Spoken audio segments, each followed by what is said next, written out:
आज ही Doubtnut app download करें। Doubtnut पर होगा अब आपके सभी मैथ्स, केमिस्ट्री, फिजिक्स और बायोलॉजी डाउट्स का सफाया। बस अपने क्वेश्चन की फोटो खींचो, उसे क्रॉप करो और तुरंत वीडियो सोल्यूशन पाओ। Download now.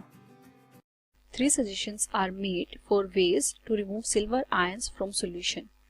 तो हमें सिल्वर आयंस अगर सोल्यूशन से हटाने हैं तो उसके लिए हमें 3 सजेशंस दिए गए। एक तो क्या है, make the solution of 0.01 molar NaI।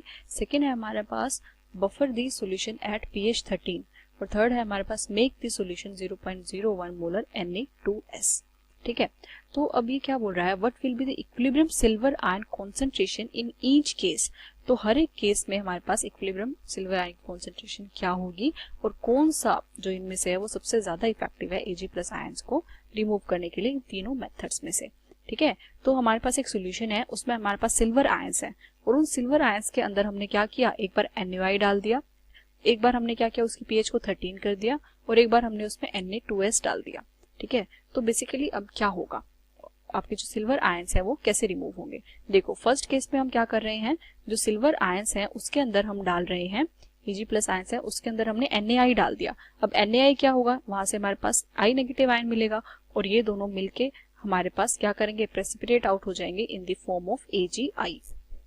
ठीक है, तो इस तरह से हमारे जो सिल्वर आयंस है इसकी कॉन्सेंट्रेशन डिक्रीज होगी और हमारे जो I नेगेटिव है इसकी कॉन्सेंट्रेशन वही होगी जो हमारी NaI की कॉन्सेंट्रेशन है, तो इसकी कॉन्सेंट्रेशन होगी 0.01 मोलर। क्यों, क्योंकि जो NaI है वो डिसोसिएट होगा, डिसोसिएट होकर हमें Na प्लस आयन देगा और I नेगेटिव आयंस देगा। तो अगर हमारे पास 0.01 मोलर NaI है तो I नेगेटिव भी 0.01 मोलर ही बनेगा।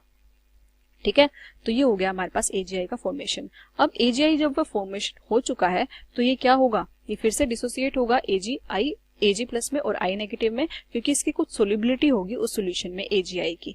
ठीक है, तो अब उस सोल्युबिलिटी के लिए हमें Ksp की वैल्यू दे रखी है, क्या है, 8.5 इंटू 10⁻⁻17। तो जो AgI बन रहा है उसके लिए हमें Ksp की वैल्यू दे दी। ठीक है, अब हमें पता है कि जो आपका Ksp होगा वो क्या होगा, concentration of Ag plus ions multiply by concentration of I negative ion. ठीक है, तो जब भी हम Ksp लिखते हैं तो वो क्या होता है, कैटायन और anion raise to the power the stoichiometric coefficients, उन दोनों की कॉन्सेंट्रेशंस का प्रोडक्ट। ठीक है, तो अब अगर मैं यहाँ से अब हम मान लेते हैं कि आपका जो ये Ag है और I है, ये दोनों रिएक्ट करके AgI बना चुके हैं और ये अब AgI कुछ अमाउंट से सोल्यूबल है आपके सॉल्यूशन में। ठीक है, तो उस पॉइंट पे आपकी Ksp इसने दे रखी है। तो अगर हम हमारी जो I नेगेटिव है इसकी कॉन्सेंट्रेशन 0.01 मोलर है तो हम इस इक्वेशन से क्या निकाल सकते हैं कि रिएक्शन होने के बाद AgI की कॉन्सेंट्रेशन कितनी बची हुई है। ठीक है, तो अगर मैं यहाँ से Ag प्लस की कॉन्सेंट्रेशन निकालूं तो वो हमारे पास आएगी 8.5 into 10⁻⁻17 divided by the concentration of I negative ions जो कि हमें दे रखी है 10⁻⁻²। ठीक है, तो अगर हम इसको सोल्व करें तो हमारे पास Ag प्लस आयंस की कॉन्सेंट्रेशन आती है 8.5 इंटू 10⁻⁻15 मोलर।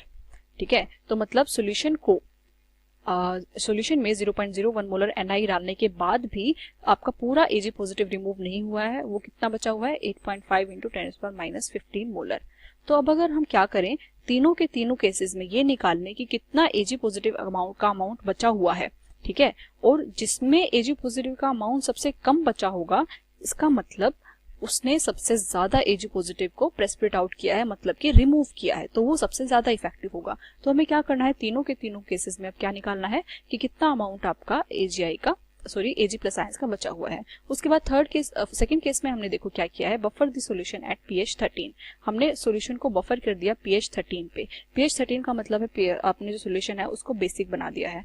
ठीक है, बेसिक बना दिया है मतलब आपके पास सिल्वर हाइड्रोक्साइड की फॉर्मेशन हुई है। ठीक है, अब जो सिल्वर हाइड्रोक्साइड होगा ये भी आपका क्या करेगा, Ag प्लस और OH नेगेटिव में डिसोसिएट होगा। ठीक है, अब इसके लिए भी हमें Ksp की वैल्यू दे रखी है 2 इंटू 10⁻⁻8। अब इसके लिए भी हम बिल्कुल सेम प्रोसीजर फॉलो करेंगे।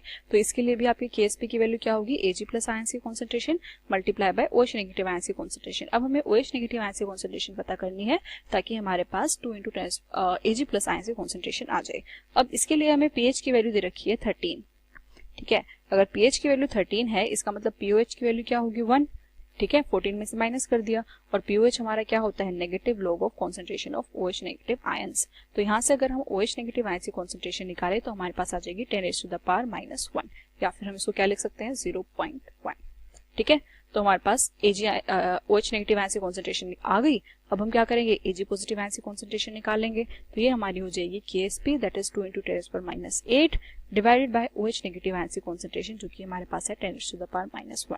ठीक है, तो अगर इस इक्वेशन को सोल्व करें तो हमारे पास आता है 2 × 10⁻7 मोलर। तो ये आ गई आपकी कि रिमूव करने के बाद भी आपके मतलब अगर सॉल्यूशन को हम बफर pH 13 का बना दें तो उसके बाद भी आपके पास Ag पॉजिटिव के कुछ आयंस उसमें रह जाते हैं। 2 × 10⁻7 मोलर अभी भी उसमें Ag प्लस आयंस है, वो फुल्ली रिमूव नहीं कर पाया है।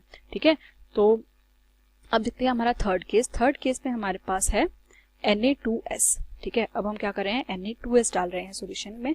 अब इस केस में क्या होगा, Na2S जो होगा आपका वो किस केस में कन्वर्ट होगा, 2 Na प्लस आयंस देगा और एक सल्फाइड आयन देगा। ठीक है, अब जो ये सल्फाइड आयन है ये हमारा Ag पॉजिटिव आयंस के साथ रिएक्ट करके क्या बनाएगा, अपना 2 Ag पॉजिटिव आयंस के साथ रिएक्ट करेगा ये और Ag2S बनाएगा। ठीक है, अब जो ये Ag2S होगा ये क्या करेगा, फर्दर डिसोसिएट होगा Ag प्लस आयंस में और S2 नेगेटिव आयंस में, क्योंकि ये उसमें कुछ अमाउंट जो सोल्यूबल होगा। ठीक है, अब हमें क्या करना है, हमें पता है कि जो आपकी हमें क्या दे रखा है, Ag2S की Ksp की वैल्यू दे रखी है। तो Ksp की वैल्यू हमारे पास है 5.5 × 10⁻51 5.5 × 10⁻51। ठीक है, और हमें पता है इसकी वैल्यू हमारी क्या होगी, Ag प्लस आयंस की कॉन्सेंट्रेशन का square multiply by concentration of sulphide ions. ठीक है, तो आपका जो Ksp होता है वो क्या होता है, concentration of ions raised to the power their stoichiometric coefficient. तो ये आ गया हमारे पास। अब जो सल्फाइड आयंस है उसकी कॉन्सेंट्रेशन हमें क्वेश्चन में दे रखी है, जो Na2S की कॉन्सेंट्रेशन होगी वही हमारी सल्फाइड आयन की कॉन्सेंट्रेशन होगी। तो ये हमें दे रखी है 0.001 मोलर। ठीक है, क्योंकि आपका 1 मोल ऑफ Na2S 1 मोल ही सल्फाइड आयन दे रहा है। इसका मतलब अगर Na2S हमारे पास 0.001 मोलर है तो आपके पास सल्फाइड आयन भी इतना ही होगा। तो इस तरह से हम क्या निकाल लेंगे, अब Ag पॉजिटिव आयन की कॉन्सेंट्रेशन निकालेंगे। तो वो आ जाएगी हमारी 5.5 × 10⁻51 डिवाइडेड बाय आपकी 0.001। ठीक है, और Ag पॉजिटिव आयन की कॉन्सेंट्रेशन निकालने के लिए इसका क्या करना पड़ेगा, अंडर रूट करना पड़ेगा। तो अगर हम इसको टोटली सोल्व करते हैं तो हमारे पास इस केस में जो Ag पॉजिटिव आयन की कॉन्सेंट्रेशन है वो आती है 2.345 × 10⁻24 मोलर।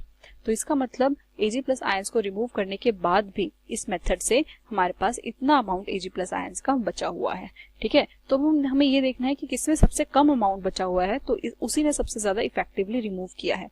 तो इसमें है 10⁻24, इसमें 10⁻7 और इसमें 10⁻15। इसका मतलब सबसे कम अमाउंट हमारा इसी सोल्यूशन में बचा हुआ है, थर्ड सोल्यूशन में। इसका मतलब Na2S डालने से ही हमारा जो Ag पॉजिटिव है आयंस है वो सॉल्यूशन में से सबसे इफेक्टिवली रिमूव हुए हैं। ठीक है, तो सबसे ज्यादा इफेक्टिव जो मेथड है वो है Na2S को डालना, that is our third method. ठीक है, क्लास 6 से 12 से लेके नीट, IIT, JEE मेंस और एडवांस के लेवल तक 10 मिलियन से ज्यादा स्टूडेंट्स का भरोसा।